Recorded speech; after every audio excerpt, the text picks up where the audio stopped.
Good morning. This is a second script comparing the many current wars around the world to World War One and Two. The first one was really describing how the regional wars can start. This one is more focused on are all these regional wars going to combine and start a World War Three? And I'm also bringing China into the equation and looking at the future a little bit. From now on, I won't be doing such heavy subject matter. Keep the episodes light-hearted and a bit shorter. Okay, enough of me. I'll hand you over to Ricky and get this episode started. Here's a question that nobody can answer directly. Has World War III already started? Not in the dramatic sense. No declaration, no single front, no newsreader announcing gravely that we are now at war. That's not how world wars begin. They begin slowly, with broken agreements and proxy conflicts and propaganda that makes each escalation feel like a local incident. Until one day you look back and realize that what you were watching was the opening chapter of something that didn't have a name yet. In September 1939, when Britain and France declared war on Germany, historians later marked this as the beginning of the Second World War. But Japan had already been at war in China for 8 years. Italy had invaded Ethiopia in 1935. Spain had been a testing ground for Nazi and Soviet military tactics. The war had been underway for almost a decade before anyone called it a world war. So here's the question we're going to spend the next 20 minutes on. Are we in the equivalent of 1931, the early stages when Manchuria fell and the world looked away? Are we in 1937, when full-scale war was underway in Asia, but Europe still called it a regional problem? Are we in 1939, when the conflict finally had a name, even though it had been building for years? Or are we in 1941, when the war became truly global, when new great powers entered the conflict and what had been a series of separate wars merged into one? Before we look at what's happening today, we need to spend some time with a war that most people think they understand, but don't. The First World War is taught as a story about an assassination. On June 28, 1914, Archduke Franz Ferdinand, heir to the Austro-Hungarian throne, was shot in Sarajevo by a Bosnian Serb nationalist called Gavrilo Princip. 6 weeks later, the war began. The assassination is presented as the cause. It wasn't. The assassination was the trigger. The cause was something much larger, much more structural, and much more relevant to the world we're living in today. The cause was the alliances. By 1914, Europe had arranged itself into two armed blocs. The Triple Alliance: Germany, Austria-Hungary, and Italy. The Triple Entente: France, Russia, and Britain. Each bloc was bound by a series of mutual defense agreements. If one member was attacked, the others were obligated to respond. The system had been built as a deterrent. The logic was the same logic behind NATO in 1949. If attacking one country means going to war with all of them, the cost of aggression becomes too high. The alliance system was supposed to prevent war. What it actually did was guarantee that a local conflict could not stay local. Austria-Hungary blamed Serbia for the assassination and issued an ultimatum. Serbia partially complied. Austria-Hungary declared war anyway. Russia, bound by its obligation to Serbia, began to mobilize. Germany, bound by its obligation to Austria-Hungary, declared war on Russia. France, bound by its obligation to Russia, mobilized. Germany invaded Belgium to get to France. Britain, bound by a guarantee of Belgian neutrality, declared war on Germany. In 37 days, a shooting in Sarajevo had become a continental war involving every major European power. The assassination didn't cause the war. The assassination provided the occasion. The alliances provided the mechanism, and the mechanism, once triggered, couldn't be stopped. Now hold that thought and look at the world in 2026. We have a Middle East that has been at war in various configurations since October 2023. We have Russia fighting Ukraine. the largest land war in Europe since 1945. We have China watching all of this very carefully from the sidelines, while maintaining what it calls a no-limits partnership with Russia. We have a new military alliance between nuclear-armed Pakistan and Saudi Arabia. We have the United States simultaneously fighting a war in the Middle East, threatening to abandon NATO, running down its weapons stockpiles and watching its strategic oil reserves reach their lowest level in decades.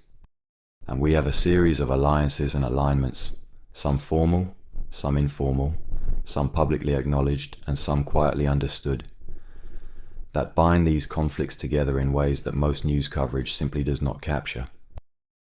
The mechanisms being assembled, the question is what pulls the trigger. Let's map the alliances, because this is where the World War I parallel becomes genuinely alarming.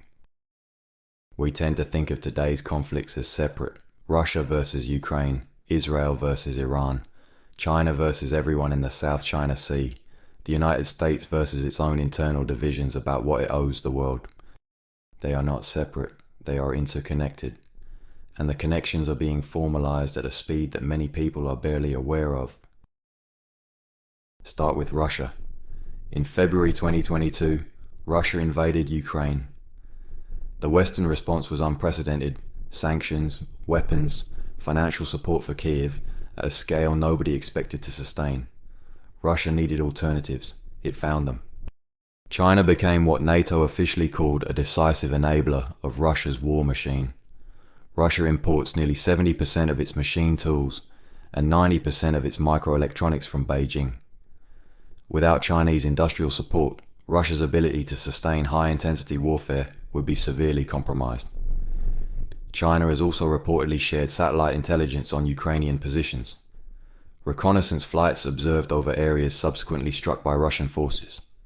North Korea has sent artillery shells, ballistic missiles, and troops to fight alongside Russian forces in Ukraine. In return, Russia has provided technology transfers to Pyongyang. That is a direct military alliance, playing out in real time on European soil. Iran provided Russia with hundreds of Shahed drones, the cheap, swarming weapons that have been raining down on Ukrainian cities. In return, Russia has deepened its military cooperation with Iran, providing air defense systems and technical expertise. This is not an alliance in the formal, treaty-based sense. There are no signatures, there are no public commitments, but it functions as an alliance. Russia fights. China sustains it economically and industrially. North Korea feeds it weapons and manpower. Iran provides drone technology. Each party gets something in return, and together they constitute an informal bloc that is actively working against the Western-led international order. Now move to the Middle East. On September 17th, 2025, Saudi Arabia and nuclear-armed Pakistan signed what they called the Strategic Mutual Defense Agreement. The language was unmistakable. Any aggression against either country shall be considered an aggression against both. That is Article 5 language. That is NATO language. And the man who signed it on the Saudi side was Mohammed bin Salman. Why did this happen? Because in the days before the signing, Israel had conducted airstrikes on Hamas targets in Doha, Qatar. The Gulf states were shaken. The United States, their security guarantor, did not stop the strikes, but appeared indifferent to the fact that a close ally had just bombed the capital of another close ally. The message was received clearly in Riyadh. American security guarantees are no longer unconditional. So Saudi Arabia effectively placed itself under Pakistan's nuclear umbrella. A senior Saudi official, when asked whether the agreement encompassed Pakistan's nuclear arsenal, said, "This is a comprehensive defensive agreement that encompasses all military means." What this means in practice is that the Middle East now has a new nuclear dimension that didn't exist 18 months ago. Israel has always been the region's undeclared nuclear power. That assumption of regional nuclear monopoly, a monopoly that helped underpin Israeli deterrence, is now at least implicitly challenged. And there's a China angle here too. Pakistan's military power, its nuclear program, and its strategic positioning in the region are closely linked to Chinese support. Beijing has been a quiet beneficiary of the Saudi-Pakistan Pact, extending its strategic reach into the Gulf without formal entanglement. On the other side, the Western alliance system is both more formal and more fragile than at any point since the Cold War. NATO has 32 members. It has Article 5. It has decades of integrated military planning, shared intelligence, and institutional trust. On paper, it is the most powerful alliance in history. The US accounts for roughly 60% of NATO's defense spending. The current American administration has repeatedly suggested that Article 5 is conditional, that whether America defends a NATO ally depends on whether that ally has paid enough, been sufficiently loyal, supported US military adventures in other theaters. That conditionality doesn't just weaken NATO, it changes the calculation of every potential adversary in the world. Vladimir Putin, Xi Jinping, Kim Jong-un, and the Iranian leadership are all watching the same thing. The moment the American guarantee becomes uncertain is the moment the cost of aggression goes down. In the Pacific, the US maintains formal alliances with Japan, South Korea, Australia, and the Philippines. These are reinforced by AUKUS, the security partnership between Australia, the UK, and the US, focused on submarine technology, and the Quad, the informal grouping of the US, Japan, Australia, and India, aimed primarily at constraining Chinese power. These alliances are real, but they too depend on American credibility, and American credibility is being exhausted in the Middle East while the Pacific watches. Look at these connections, and then go back to 1914. Two blocks, bound together by mutual interests, by arms transfers, by shared enemies, by formal and informal commitments to treat an attack on one as an attack on all. The mechanism is assembled, it just hasn't been triggered yet. We need to talk about Ukraine, because the war in Ukraine is not a regional conflict, it is the hinge on which everything else turns. Russia invaded in February 2022. 3 years later, the war continues. Ukraine has not collapsed, despite every expectation that it would. Russia has not won, despite every expectation that it could. The front lines have moved in both directions. Hundreds of thousands of people on both sides have died. Ukrainian cities have been systematically destroyed. Russian towns near the border have been struck. And the weapons of the entire Western world have flowed into Ukraine at a scale that has strained defense industrial capacity to its limits. This matters for the larger picture in several ways. First, the war has depleted Western, and specifically American, weapons stockpiles to a degree that strategic planners find alarming. In a high-intensity conflict with China, one analysis concluded the United States would burn through its precision munitions within 3 weeks and be unable to replenish them for more than 6 months. The Navy has fired Tomahawk cruise missiles against the Houthis at a rate that expended almost 2 years of missile purchases in a single month. Some stockpiles of critical rare earth elements used in missile production are completely empty. The US Strategic Petroleum Reserve, after massive drawdowns under both the Biden and Trump administrations and further releases in response to the Strait of Hormuz crisis in early 2026, is now at its lowest level since the early 1980s. China, watching all of this, has drawn conclusions. It has not fought a war. It has not depleted its weapons. It has not burned through its oil reserves. It has been building ships, aircraft, missiles, amphibious assault capability, rare earth stockpiles, while its primary adversary has been fighting on multiple fronts simultaneously. Second, the Ukraine war has served as a laboratory. Both sides have learned things about modern warfare that will shape every future conflict. Drones, electronic warfare, satellite intelligence, the vulnerability of armoured vehicles, the importance of ammunition production. Russia has shared these lessons with China through military exchanges. Chinese personnel have been trained by Russian forces on how to counter Western weapons. The battlefield in Ukraine is being studied in Beijing. Third, And most importantly, the Ukraine war has demonstrated something about the Western alliance that adversaries have noted carefully. The West will support a country under attack, with money, with weapons, with intelligence, but it will not fight directly. NATO's red line has been clear. No NATO boots on the ground in Ukraine, no NATO aircraft over Ukraine.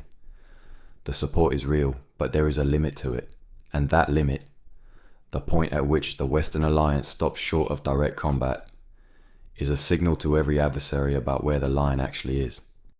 Putin tested the line, he found it. He is now trying to negotiate a peace that locks in his gains while leaving him positioned to test again. Xi Jinping has been watching very carefully. In early 2026, following the US-Israeli strikes on Iran, the Strait of Hormuz, the narrow channel through which approximately 20% of the world's oil passes, was effectively closed. Iran doesn't need to physically block it. It just needs to make shipping through it sufficiently dangerous that insurers won't cover it and shipping companies won't risk it. The consequences were immediate. Oil prices spiked.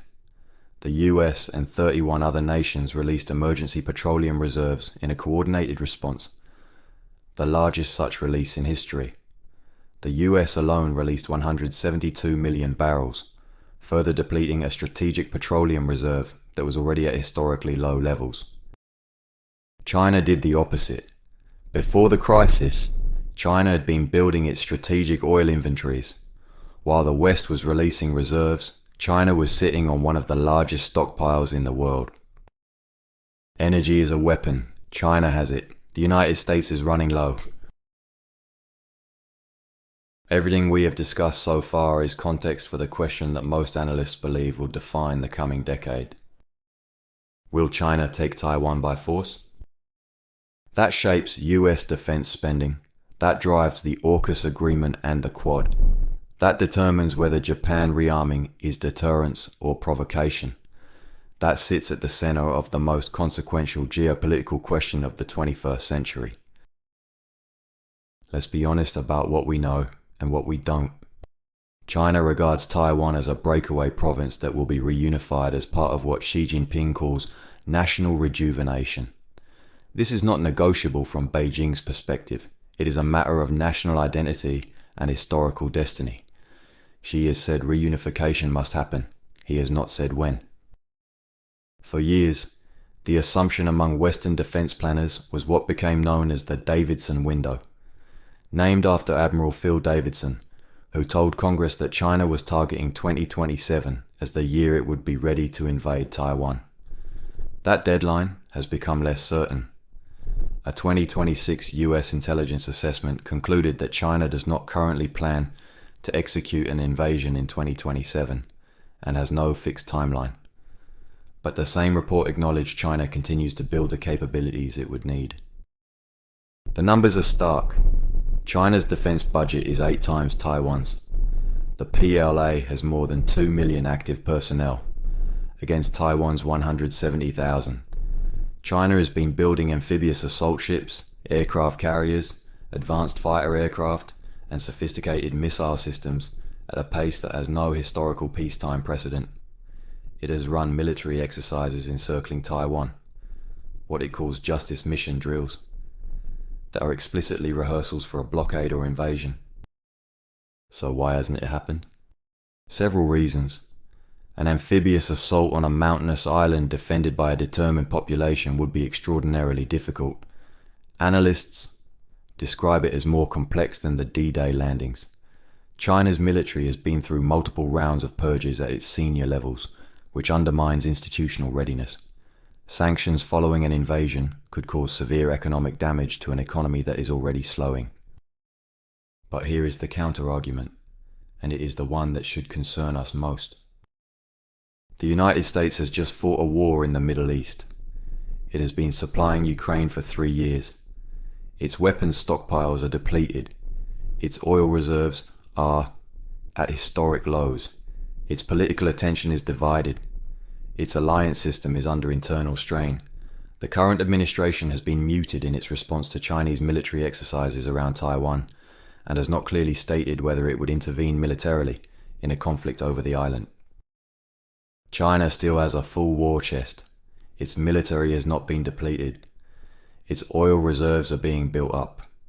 Its economy, though slowing, remains the second largest in the world, and it has been watching carefully as the United States demonstrates the limits of what it will and won't do in defense of its partners. The question is not whether China wants Taiwan. It does. The question is whether China will calculate that a window of opportunity is open now, and whether that window will close after the next Taiwan election in 2028, when a new government might adopt a less confrontational posture toward Beijing. In 1941, Japan calculated that America was distracted, unprepared, and politically unwilling to fight a Pacific war. It calculated that a decisive strike at Pearl Harbor would neutralize American naval power long enough for Japan to consolidate control over Southeast Asia. The calculation was wrong about the long term, but it was almost right about the short term. Strategic miscalculation is how world wars escalate, not because anyone wants a world war, because someone looks at a map, looks at their adversary, looks at the window of opportunity, and decides to move. Modern economies run on shipping.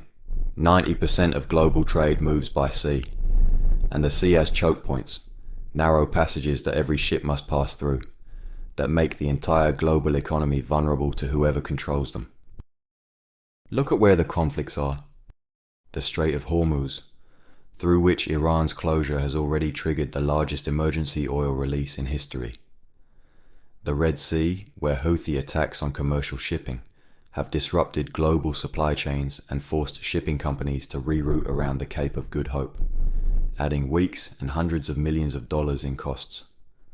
The Black Sea, where Russia's war with Ukraine has turned a vital grain shipping route into a conflict zone, contributing to food insecurity across North Africa and the Middle East. And the Taiwan Strait, the passage through which more than half of the world's container ships pass annually.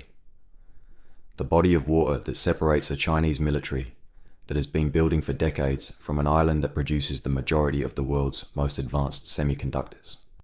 Taiwan produces approximately 90% of the world's most advanced chips, the kind used in everything from smartphones to weapon systems. A Chinese blockade of Taiwan, even short of invasion, would sever the global semiconductor supply chain in ways that would make the COVID chip shortage look trivial.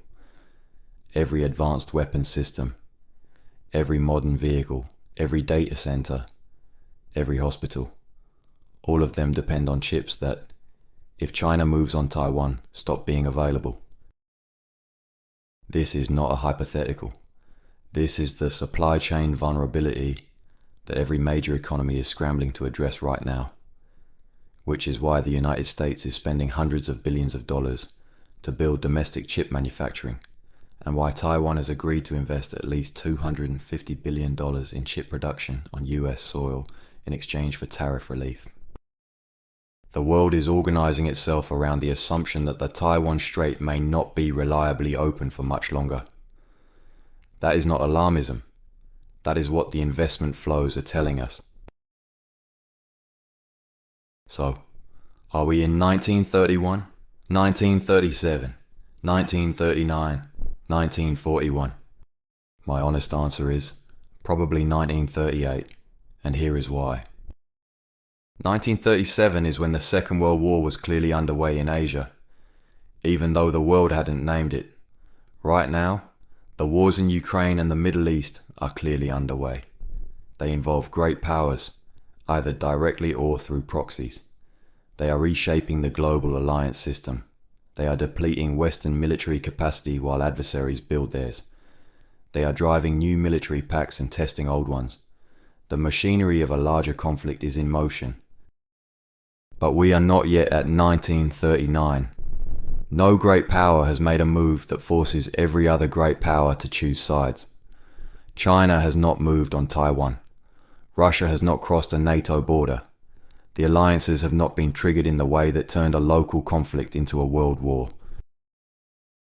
That could change, and the factors that could change it are not abstract. They are concrete and current. If China calculates that the American window of vulnerability, depleted stockpiles, divided politics, Middle East distraction, is open and moves on Taiwan, we go from 1937 to 1941 very quickly. If a miscalculation in Ukraine, a Russian strike that kills NATO soldiers, a Ukrainian strike that hits Russian territory in a way Putin cannot politically absorb, triggers Article 5, we go from 1937 to 1939 overnight. If the Saudi-Pakistan pact is tested by an Israeli or Iranian strike on Saudi territory and Pakistan responds, we have a nuclear-armed state in active conflict in the Middle East.